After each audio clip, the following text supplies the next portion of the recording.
Hi friends, what's up? I'm Alexandra, I'm founder of Life with Herpes. I'm excited to be live with you today.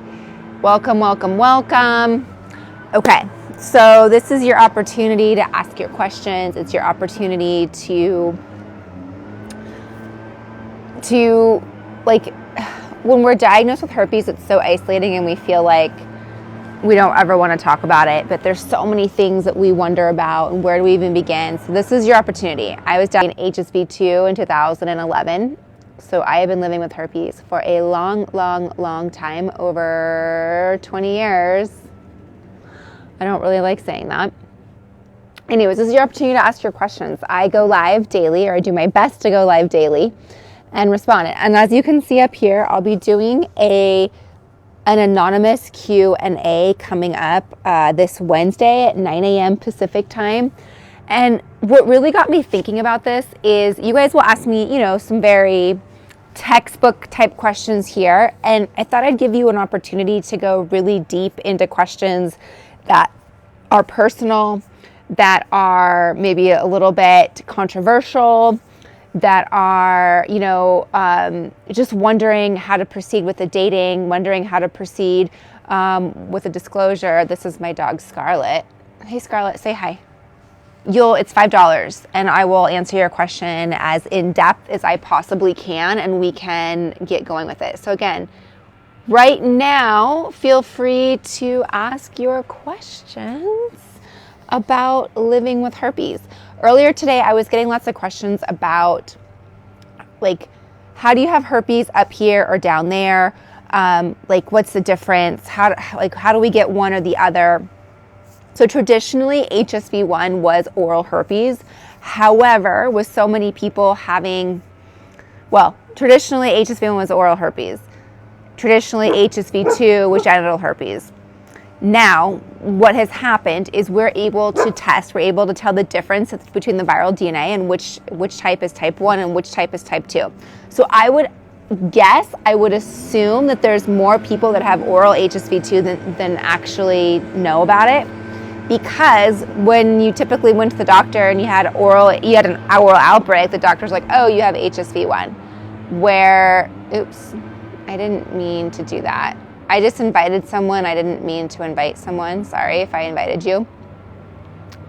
Anyways, so that's kind of like the typical situation with that. HSV1 can be oral or genital. It can be up here or down there. And HSV2 can be down there or up here. So it can go both ways. It just depends on where you become infected. The reason why oral herpes is so much more prominent and why so many people more have oral herpes than they do down there is because our mouths are exposed. Okay, I don't mean that in any type of intimate way. I just mean our mouths are exposed. In a lot of cultures, people kiss when they say hello. A lot of cultures, they're very huggy and touchy, and that could be something.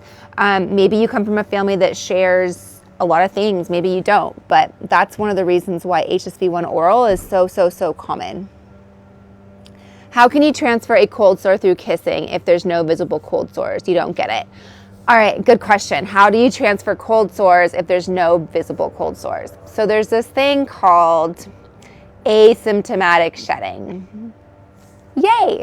We heard a lot about that in 2020 with viruses. So what happens? Every living organism, myself, you, everything, we like to shed. So when we hear shed, I immediately think of trees dropping leaves. I think of flowers dropping petals.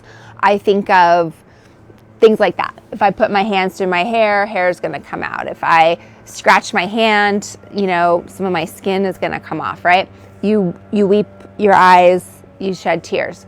So the virus wants to do the exact same thing. And so it sheds the virus, it sheds its DNA, and it pops up to wherever you're contagious. So if you're contagious orally, it's going to pop up to the oral region. Most transmissions occur without an outbreak, at least for genital transmission. Oral outbreak, I don't know the statistics on that one, but most transmissions occur without an outbreak. It's really unfortunate because of the viral shedding, because if we didn't have viral shedding, I think there would be a lot less herpes because people are going to obviously do a better job. If you have an outbreak, you're not going to, do it, right? It hurts. You're most likely not going to do it. So that's how it happens. Does herpes affect life expectancy? It does not. And my husband had that question. It does not. It has no impact on your life, your livelihood. It has no impact on your health. It is a virus that lives in our nervous system that pops out of our skin. So it is a skin disease. I've heard some people call it a viral disease. Not a viral, a nervous system disease. It causes frustrating blisters. It causes annoying blisters. It can easily be transmitted, but that's all it. A lot of times we hear HSV and there's, we hear V and H and all these things, and we associate it with other kind of some heavy duty big viruses, and it's not the same, and one doesn't like transmute to the other. I want to point out, I have up here in the box, I guess is what it's called, I am going to be doing an anonymous live Q&A this Wednesday, February 28th, 9 a.m. Pacific. So what if you have like a juicy question, or you have something like maybe you're embarrassed to ask, or maybe like you just hooked up with somebody, or maybe you like somebody that has herpes and you don't know what to do, or maybe you just hooked up with somebody and didn't tell that person that you have herpes, or maybe you're married and never told your spouse you have herpes. Maybe you're having an affair, and how do you disclose to your spouse and the person you're having an affair with? Maybe, I don't know, just my imagination is going and going. Anyways, if this is your situation, you have an anonymous question, definitely ask, okay? It's $5. I'll go deep. I'll get into it. I have it linked for you here, bit.ly, Herpes Live. As long as you pay and get your question in before the live on February 28th, I will answer it live. I'll use an anonymous name. And this is a great opportunity for you to either start the ball rolling with opening up about your diagnosis. Because I understand, like, I think I'd maybe be watching this and I'd be like, I don't know how to ask a question. I might be a little nervous. So that is why, oops, there we go. That's why we're here. Do you guys like this idea? Give me hearts if you like this idea. $5, super affordable. How you use on? I don't know what that means. You saved my mental health 2 years ago. Herpes has no effect on my life. Oh my gosh, I love hearing that. Thank you, but really the thank you is for you. So much gratitude for you for showing up. And yeah, it was pretty dimsel when I was diagnosed in 2011. And so I just wanted to be able to support other people, like kind of pay it forward in a way. I've learned so much along the way. I wouldn't change who I am with it. Is it annoying to get outbreaks? Yeah, I'm not going to lie. But it's something that has allowed me to have so much compassion for people. It's allowed me to have so much compassion for life. It's allowed me to do a lot of healing that was definitely needed. So I'm glad that I was able to be there for you, and thanks for sharing that. You're so crushed. Okay. What are we crushed about? I mean, obviously I know we have herpes, but what is like the biggest fear that you have, or the biggest reason that you feel like you're crushed you have herpes? Is it because you feel like you can't date? Is it because you feel like you're unlovable? Is it because you feel like nobody's going to love you? These are all like legit things. These are things I dealt with as well. So let me know. Maybe you added on in the comments, but I will get to them. Still having outbreaks continuously while on antivirals and Lysine. Taylor, that is, okay. What comes to mind first for you is there's something going on that the doctors aren't seeing. So when I say that, it doesn't mean that it's bad. It doesn't mean that it is like a health scare. What I mean is, for example, Taylor, is I have hypothyroid. I have a slow thyroid. And when I went to my doctor's like, you're fine. Your thyroid's in the normal levels. So I was in the normal levels for Western medicine. When I went to my naturopath, who's like an expert in thyroid, she's like, it's nowhere near it needs to be. So my thyroid was so out of whack that my immune system was out of whack, my body's out of whack, and it just comes a trickle effect. Enough about me. Back to you, Taylor. What I'm going to suggest here is, what comes to mind also is potentially nervous system. If you have trauma, which being diagnosed with herpes is traumatic, it's not physical trauma, for example, like you physically were not in an accident and got herpes, right? Like it was something that was pleasurable, right? But the diagnosis is traumatic. When we have trauma stores in our body. Our body keeps score of the trauma. And so something may have happened to you, say, a long time ago, and then it never really goes down. And so what I mean by that is we have the fight or flight. When trauma happens, we go into fight or flight, protect mode, right? And that's a great thing. Like if you're walking across the street and there's a bus coming, you need your adrenaline to start pumping so that you get out of the way of the bus. But if we're always in that constant state, we're always in alert, our nervous system's like, I can't handle this anymore.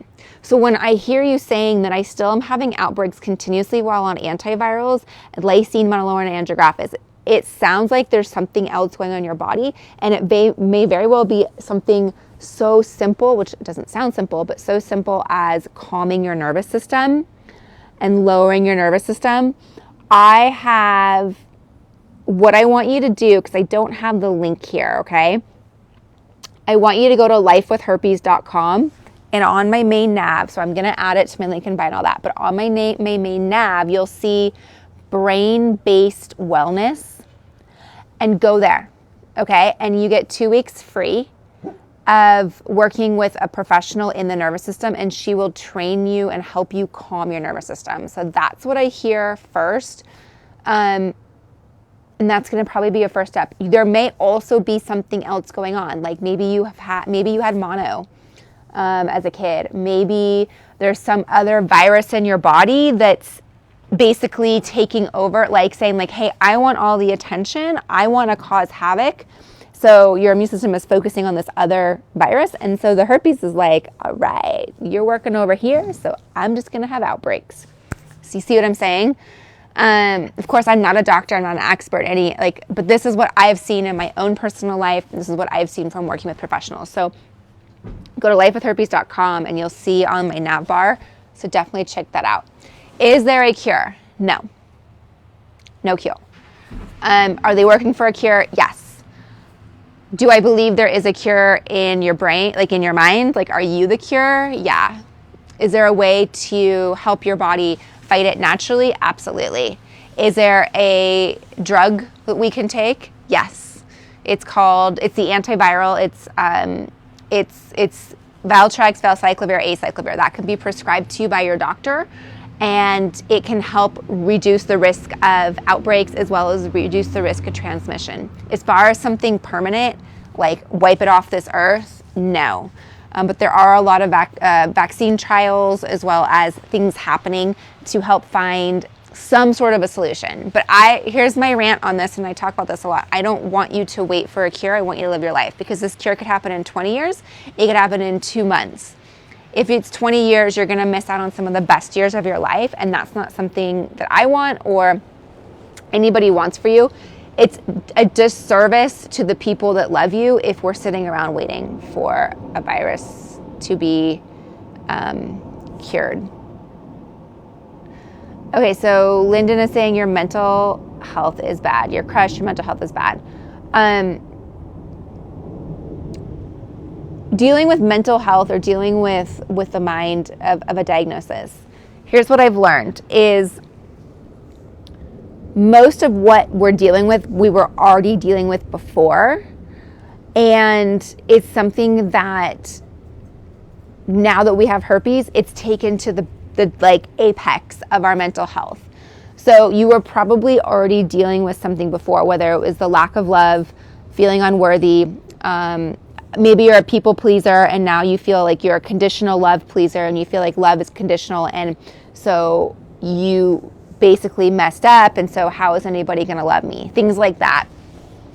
And what I want you to do is I want you to spend some time with these root beliefs, right? These are root beliefs that are holding you back, that hold me back, that hold everybody here back, but they're your own personal beliefs, and I want you to write them down, and I want you to look at them and see what they are. Doing this exercise is going to be really powerful, whether it's daily, whether it's weekly, but you need to do this. And by doing this, you're going to get it out of your brain onto paper. That's very calming. And then what you can begin to do is dissect. Okay, so I believe I'm unlovable because I have herpes.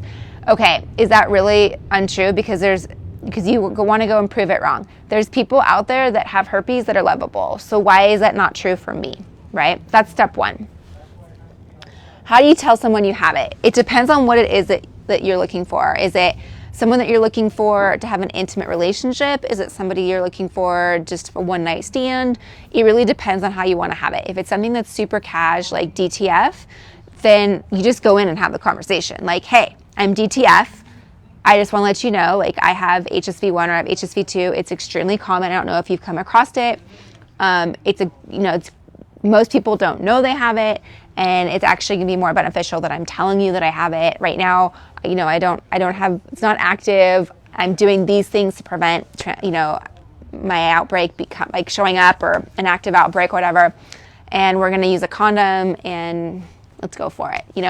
If it's something that you're more relationship with, like a partner thing, my water got all over me, a partner, I'd wait till you're ready to be intimate.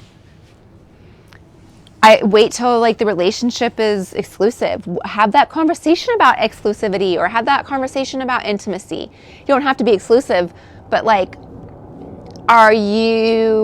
where's the relationship? I would have those conversations first. Those are far more important and precedent than, by the way, I have herpes, right? It's, what are we doing? There was a woman in my support group, and she called it the F's. And I forget what all the F's were, but it was like, if we're not friends, we're not sleeping together. If we're not having fun, we're not sleeping together. If we're not on the same financial page, we're not sleeping together. If we're not, I don't remember what the F's were, have the same faith, all these things, then it's not worth it, right? And so I would get on the same page with somebody first before you even disclose. Then when that happens, the person is probably, you're gonna know, like, is this person into me or not into me? And then you'll know right away.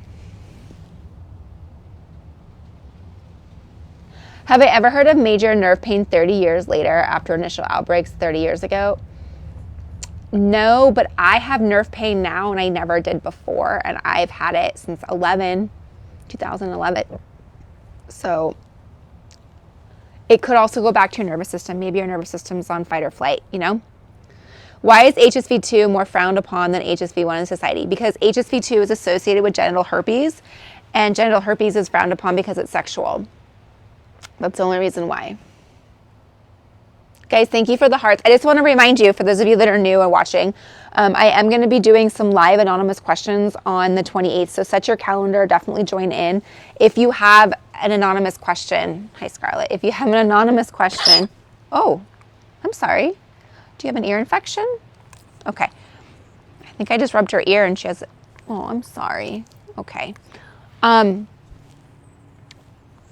If you have an anonymous question that's personal, that's not like, what is HSV1, what is HSV2? If like someone was here asking about mental health issues, or I feel unlovable questions, or how do I disclose, things like that are really in-depth.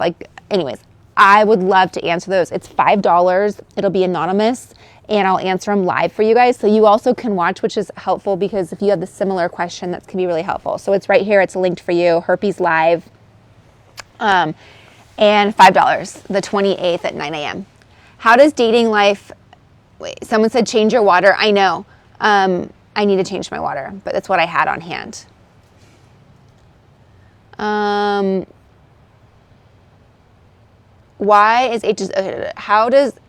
the dating life mindset after?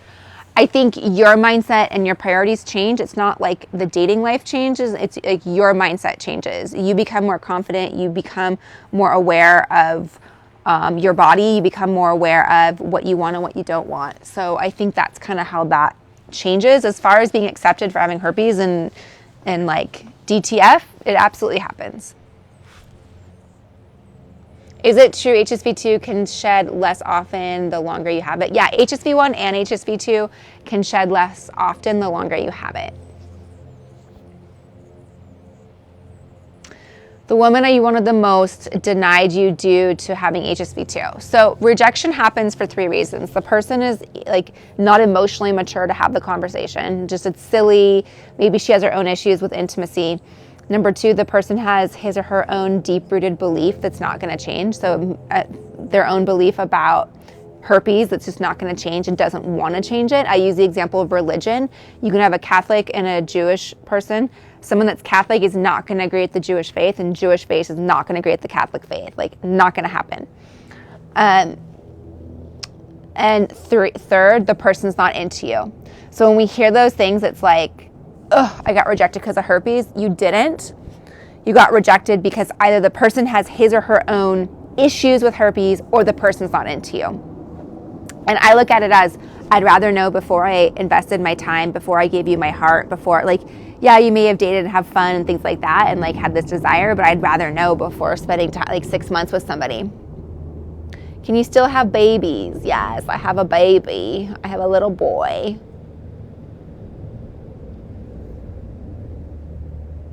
Can your emotions make you feel like you're having an outbreak when you're actually not? Yep.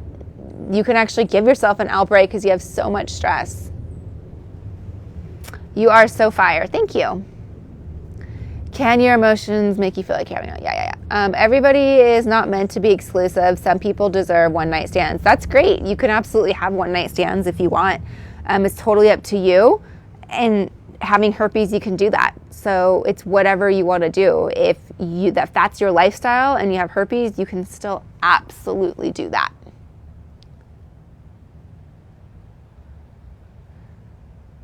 What was your mindset on dating after finding out? Are you single? No, I'm married. But when I started dating, so after I was diagnosed, I stayed with the guy I got herpes from for 2 years. And because I didn't have the confidence to move on, and I believed that because we both had this curse, we had to stay together. And it was wasting 2 years of my life. And it was just because I didn't have the confidence. And finally I was like, I don't want this anymore. I don't want to be here. I was turning 30 and I was like, I don't want to be with him and I don't want to go into my next decade with him. So I started working on myself. I started finding myself. Started finding love. I started doing self-help. I started reading books. I started doing all those things that made me stronger and made me more confident until I was like, all right, I'm ready to do this. And I broke up right before I was 30 and started dating, and I had fun. I went out with everybody. I had the best time. I had so much fun. And one of the things I realized is dating doesn't mean sex. If you want to have sex, great, but you don't have to. Okay, so I dated a lot of men. I didn't sleep with a lot of men. I dated a lot of men. And I think there's this whole mindset of like, we have to have sex if we're dating. And you don't. Now, someone mentioned like, hey, it's okay to have one-night stands. It totally is. If that's what you want, go for it. There's nothing that's going to hold you back. You'll be accepted. People will be like, that's cool. You have herpes. Okay, cool. No problem. Is it going to be less people? Yeah. But you'll still be able to do it if you want. You got to find your people. Do you have any advice on how to have the convo with someone? Like, what do you say? I just talked about this. It depends on what you're wanting to do. Is it exclusive? Is it like one night stand? And I would say if it's like casual one night stand, then just keep it super cash. Just tell a person, hey, this is what I have. Like most people have it and they don't know they have it. Like, have you ever gotten cold sores? That's basically what I have, but down there. And I don't have flare-ups. I don't have a flare-up right now. You know, have you been tested for it? Do you know your status? You know, we feel like people are taking a risk on us, but like we're taking a risk on somebody else too. We don't know what that person has. We're taking a risk on that person. So don't feel like you're the one being put in the corner. What's the longest you've heard of someone going without an outbreak? I went 14 years without one. So I think that's pretty long. Most people don't get outbreaks. So, Holly said she just had this experience. She said they had the virus that causes HSV1 and it was very accepting. That's awesome. Yeah, I suggest a full panel of testing as well prior to being intimate. But so if you're gonna be, if like this is a monogamous like relationship, go get tested. Both of you get the full panel, ask for herpes, and know what you're going into in a relationship. That's what I'm fully about. If you're not wanting a relationship and you're wanting to be casual, you have to realize that you're taking a risk on somebody else as well. So you don't know what that person has, and you're taking that risk on. So I think just being aware of that and maybe changing your mindset is like, we feel like, oh my gosh, they're taking a risk on me. No, you're taking a risk on that person too. At least you know your status. All right, guys, I have got to go get my little boy from school. I want to talk about what's up here though, okay? I'm going to be asking or answering your anonymous questions. A lot of the questions I'm getting here are pretty surface level. How do I disclose? What happens? I want to get into the deep, like juicy, uncomfortable questions, like the questions you'd maybe ask a therapist. I am a minister. I have been doing this since 2017.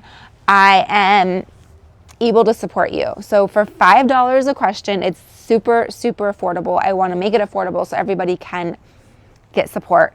But I'll be answering your questions live. And if you can't make the live, that's fine. You'll get an email with a timestamp. Yeah, February 28th, 9 a.m. So go to the link right there, the bit.ly/capital herpes live, capital H for herpes, capital L for live, $5. Ask me your question and I will talk live about it. I think it's going to be fun. I'm seeing the like questions come in through my emails, and it's fun to see them. So, and they're great questions. So again, it could be like, hey, I'm dating someone and I haven't disclosed, or hey, I'm married, I haven't disclosed. All sorts of things. You know, what do I need to do? How do I do this? What type of supplements? Oh, supplements. I didn't even talk about them. This is Lysine is what I normally take, but right now Lysine's out, so I'm going to link the Monolaurin right here for you. The Monolaurin Lysine combo. Okay. This is what it's pinned. Okay, so this is what I take. These are the supplements that help prevent outbreaks. Lysine is an essential amino acid. It helps block the replication of the HSV virus. Monolaurin is lauric acid. It helps break down the outer shell, the enveloped virus. So this is what I take daily. Right now, I like to take my Lysine and Monolaurin separate. I actually have my supplements right here, but Lysine is actually sold out. See, I have my supplements that I'm going to take. I have some orange slices, and I have my supplements I'm going to take. I have my Lysine and Monolaurin in there, guys. I also have my fish oil. I got all sorts of things on there. Anyways, it's linked right there for you to check it out. That is what I take daily. If you have your big question and you want to make sure it's going to get answered, February 20th, 9 a.m., $5. I'll answer it. Okay. Bye, guys.